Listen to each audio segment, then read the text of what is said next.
ನಮಸ್ತೆ, welcome back. ಅಂಚು ಅಶೋಕ್ ಹೆಗಡೆ ಸ್ವಾಗತ ಸುಸ್ವಾಗತ. ನಮ್ಮ ಇದು ಈ ಪ್ರೀತಿಯ ಒಂದು ಜರ್ನಿ. ಹೇಳು, ಈಗ ಎಲ್ಲಿಂದ? ಇವ್ರ ಪೇರೆಂಟ್ಸ್ ಬಂದ್ಬಿಟ್ಟು ನನ್ನ ನೋಡಿ ನಿಮಿಷ, ಅದಕ್ಕೂ ಮುಂಚೆ ಪೇರೆಂಟ್ಸ್ ಅಂತ ಅನ್ನೋದಕ್ಕಿಂತ ಮುಂಚೆ ಒಂದು ಮಾತು ಹೇಳ್ತೀನಿ. ಏನು ಅಂತಂದ್ರೆ, ನಾನು ಏನೇ ಮಾಡಿದ್ರು ಅಲ್ಲಿವರೆಗೆ ಏನೇ ಮಾಡಿದ್ರು ನಾನು ನನ್ನ ಆಯಿ ಹತ್ರ ಅಮ್ಮನ ಹತ್ರ ಹೇಳ್ತಿದ್ದೆ. ಒಂದ್ಸರಿ ಊರಿಗೆ ಹೋದಾಗ ಹೇಳಿದೆ, ಅದು ಅವಾಗೆಲ್ಲ ಎಂಥದ್ದು ನಮ್ಮ ಬದಿ ಬಂದು ಭಯಂಕರ ಇದ್ದು. ಬಾರ ಗೆದ್ದೆ ನೋಡ್ಕೋಪನ, ತೋಟ ನೋಡ್ಕೋಪನ ಅಂತ ಯಾರಾದ್ರೂ ಕರೆದಂದ್ರೆ ಏನೋ ವಿಷಯ ಮಾತಾಡದಿದ್ದು ಅಂತಾನೆ ಅರ್ಥ. ಅಲ್ಲಿ ಗೆದ್ದೆ ನೋಡೋದು, ತೋಟಕ್ಕೆ ಒಪ್ಪದು, ಅಲ್ಲೇನು ಅಡಕೆ ಮರ ನೋಡೋದು ಒಪ್ಪದಂತೇನಿಲ್ಲ. ಬಟ್ ನಂದು ಆಯ್ದೆ ಅಂತ ಅವಾಗ ಕೊಟ್ಟಿಗೆ ಮನೆ ಇತ್ತು. ಅವಾಗ ಆಯಿ ಅಲ್ಲಿ ಕರ್ಕೊಂಡು, ಆಯಿ ನಿನ್ನ ಹತ್ರ ಸ್ವಲ್ಪ ಮಾತಾಡೋಕ್ಕಾಗಿತ್ತು. ಅವಾಗೆಲ್ಲ ವೈಯಕ್ತಿಕ ಪರ್ಸ್ನಲ್ ಅಂತಲ್ಲ, ನೀನು ಒಬ್ಬನ ಹತ್ರ ಮಾತಾಡೋಕ್ಕಾಗಿತ್ತು ಹಿಂಗೆ ಅಂತೇಳಿ. ಎಂಥದ ಅಶೋಕ ಅಂತ ಕೇಳ್ತು. ನಾನು ಆಯಿ ಹತ್ರಿಗೆ ಹೇಳಿದೆ ಏನಂತ. ನಾನು ಒಂದು ಹುಡುಗಿ ಲವ್ ಮಾಡ್ತಾ ಇದ್ದೆ, ಪಂಜಾಬ್ದು, ಅಮೃತ್ಸರ ಹತ್ರ ಬಂದಿದ್ದು. ಪಂಜಾಬು ಅಮೃತ್ಸರ ಅದು ಭಯಂಕರ ದೂರವೇ.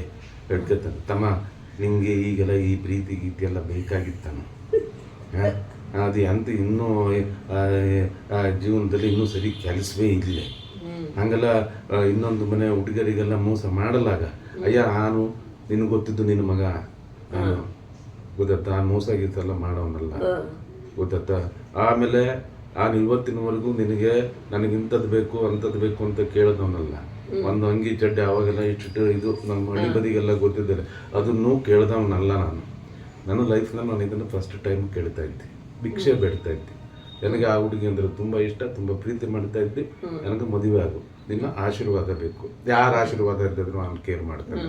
ಯಾಕೆಂತಂದರೆ ಆಯಿ ಅಂದರೆ ನನಗೆ ಎಲ್ಲರಿಗೂ ಅವ್ರವ್ರ ಅಮ್ಮ ತುಂಬ ಪ್ರೀತಿನೇ. ನನಗೊಂದು ಸ್ವಲ್ಪ ಹೆಚ್ಚು ಅಂತ ಹೇಳ್ಕೊಂಡ್ರೆ ಏನು ತಪ್ಪಿಲ್ಲ. ಆತು ತಮ್ಮ, ಆತು ಅಂತು ಆತು ಅಂತಂದ್ಮೇಲೆ ಅದು ದೇವರ ಆಶೀರ್ವಾದ ಇದ್ದಂಗೆ. 100 ಆನೆ ಬಲ ಬಂದ್ಬಿಡ್ತು, ಅಲ್ಲಿ ಪರ್ಮಿಷನ್ ಗ್ರಾಂಟೆಡ್. ಓಕೆ, ಆಮೇಲೆ ಬಂದು ಅವರು ನೋಡ್ಕೊಂಡು ಮಾತಾಡ್ಕೊಂಡು ಎಲ್ಲ ಹೋಗಿದ್ರು. ಅಂತಂದ್ರೆ ಇವ್ರ ಕಡೆಯಿಂದ ಏನೇನ್ ರಿಚುವಲ್ಸ್ ಇತ್ತು ಅದೆಲ್ಲ ಆಗಿತ್ತು. ಬಟ್ ನಾವು ದ ಕ್ವಶನ್ ವಾಸ್ ಹೆಂಗೆ. ನಾನು ಇವ್ರಿಗೆ ಒಂದೇ ಮಾತಂದೆ, ಒಂದ್ಸಲ ನನ್ನ ಪಪ್ಪನ ಹತ್ರ ಮಾತಾಡಿ ನೋಡಿ ಅಂತ ಹೇಳಿದೆ. ಇವರು ಒಂದು ಸ್ವಲ್ಪ ಏನು ಮಾಡಿದ್ರು, ನನ್ನ ವಿರುದ್ಧವಾಗಿ ಹೋಗ್ಬಿಟ್ಟು ನಮ್ಮಮ್ಮನ ಹತ್ರ ಮಾತಾಡ್ಬಿಟ್ರು. ವಿಚ್ ಐ ನ್ಯೂ ಅಲ್ಲಿ ಹೋಯ್ತು ಅಂತಂತಂದ್ರೆ ಅದು ಮುಗಿದು ಹೋಗಿರೋ ಅಧ್ಯಾಯ, ಅಲ್ಲಿಂದ ಮುಂದೆ ಹೋಗಲ್ಲ ಅಂತ ಹೇಳಿ ಅವರು ನೋಡೋಣ ಹಿಂಗೆ ನಿನ್ನ ಸಿನಿಮಾ ಫೀಲ್ಡು ಹಂಗೆ ಹಿಂಗೆ ನಾವೆಲ್ಲ ಕೊಡಲ್ಲ, ನೋಡೋಣ ಅದಾದಾಗ ನೋಡೋಣ ಅಂತ ಹೇಳ್ಬಿಟ್ಟು ಅದು ಮಾಡಿಕೊಂಡು ಹಿಂದೆ ಏನು ಶುರು ಆಯಿತು ಅಂತಂದರೆ they started looking for alliance for me. ಅದು ಏನೋ ಕತೆ ಹಿಂಗೋ ಏನಿಂದ ಬಂದು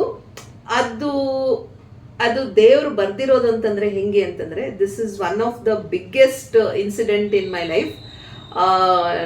ಜುಲೈಯಲ್ಲಿ ನನಗೆ ಅವರು ಒಂದು ಡೇಟ್ ಹೇಳಿದರು, ಹುಡುಗನ ಮನೆ ಕಡೆಯವರು ನೋಡೋಕೆ ಬರಬೇಕಿತ್ತು. ಅದ್ರ ಹಿಂದಿನ ದಿವಸನೇ I was coming back from ವರ್ಕಿಂದ ವಾಪಸ್ ಬರ್ತಾ ನಂದು ಆಕ್ಸಿಡೆಂಟ್ ಆಗೋಯ್ತು. ಸೊ ನಾನು ಇದು ತಲೆಗೆ ಪೆಟ್ಟು ಬಿತ್ತು, ಸ್ಟಿಚಸ್ ಆಯಿತು. ಸೊ ಏನು ನಾನು ಹಾಸ್ಪಿಟಲೈಸ್ಡು. ಇವ್ರಿಗೆ ಗಾಬರಿ, ನಾನು ಹೋಗಿ ನೋಡಬೇಕು, but he could not come. Aunty ಹತ್ರ ಫೋನ್ ಮಾಡ್ಬಿಟ್ಟು ಹೆಂಗಿದ್ದಾಳೆ ಅವಳು, ನಾನು ನೋಡಬೇಕಿತ್ತು. ಇಲ್ಲ ನೀನು ಈಗ ನೋಡೋಕ್ಕಾಗಲ್ಲ ಬಿಡು, ಅವ್ಳು ನಾನು ನೋಡ್ಕೊತೀನಿ ಅಂತ ಹೇಳಿ ಇದು ಮಾಡಿದ್ರು. ಸೊ ಆ ಅಲಯನ್ಸ್ ಬ್ರೇಕ್ ಆಗೋದು ಅಂತಂದ್ರೆ, ಅಲಯನ್ಸ್ ನಾನು ನೋಡೋಕ್ಕೆ ಬರೋಕ್ಕಾಗಿಲ್ಲ ಅಂತಂದ್ರೆ, that was one of the reason. ದೇವ್ರು ಆಲ್ರೆಡಿ ಡಿಸೈಡೆಡ್ ಅಲ್ಲಿ ನೀವಿಬ್ಬರೇ ಏನೇ ಬಂದ್ರು ಅದು. ಅದನ್ನ ಹಿಂದಿ ಕನ್ನಡದಲ್ಲಿ ಎರಡು ಮಿಕ್ಸ್ ಮಾಡ್ಬಿಟ್ಟು ಹೇಳ್ಬಿಡ್ತೀವಿ, ಹಮೇಶ ಜೊತೆಯಲ್ಲಿ. ಸೊ ನೆಕ್ಸ್ಟ್ ಅದು ಬರ್ತಾ ಇದೆಯಲ್ಲ, ಅದಕ್ಕೆ ಇವರು ಮಧ್ಯದಲ್ಲಿ ಹಂಗೆ ಸೇರಿಸ್ಬಿಡ್ತಾರೆ. ಆಮೇಲೆ ಏನಾಯ್ತು, ಇದೆಲ್ಲ ಮದುವೆ ಇದೆಲ್ಲ ಹಿಂಗೆ ಹೆಂಗ್ ಮಾಡೋದು ಅಂತಂದಾಗ, ನಾನು ಬರಿತಾ ಅಂತ ಒಬ್ರು ನಮ್ಮ ಅಕ್ಕ ಇದ್ದಾರೆ. ಅವರು ಮದುವೆಗೆ ಆಲ್ರೆಡಿ ಸೆಟ್ಲ್ ಆಗಿದ್ರು, ಮಿನರ್ವಾ ಸರ್ಕಲ್ ಹತ್ರ.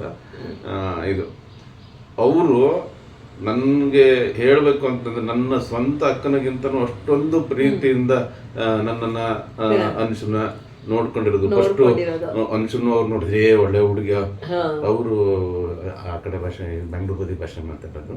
ಒಳ್ಳೆ ಹುಡುಗಿ, ನಿಮ್ಮ ಮದುವೆ ಆಗು, ನಿನಗೆ ಒಳ್ಳೆ ಇದು ಹೆಂಡತಿ ಆಗ್ತಾಳೆ ಹಿಂಗೆ ಅಂತೆಲ್ಲ ಹೇಳಿ ಅದನ್ನ ಎಲ್ಲೆಲ್ಲೋ ಪರ್ಮಿಷನ್ ತಗೊಂಡ್ರು. Okay, all those things happened. ಅಲ್ಲ, ಎಲ್ಲೆಲ್ಲ ಮುಂದೆ permission- ಇದ್ರ ಮುಂದೆ ಏನಾಗುತ್ತೆ ಅದನ್ನ we will take over in the next episode boss. ಹೌದಾ? ಹೌದು ಬಾಸ್. ನಮಸ್ತೆ ಬಿಗ್ ಬಾಸ್. ನಮಸ್ತೆ.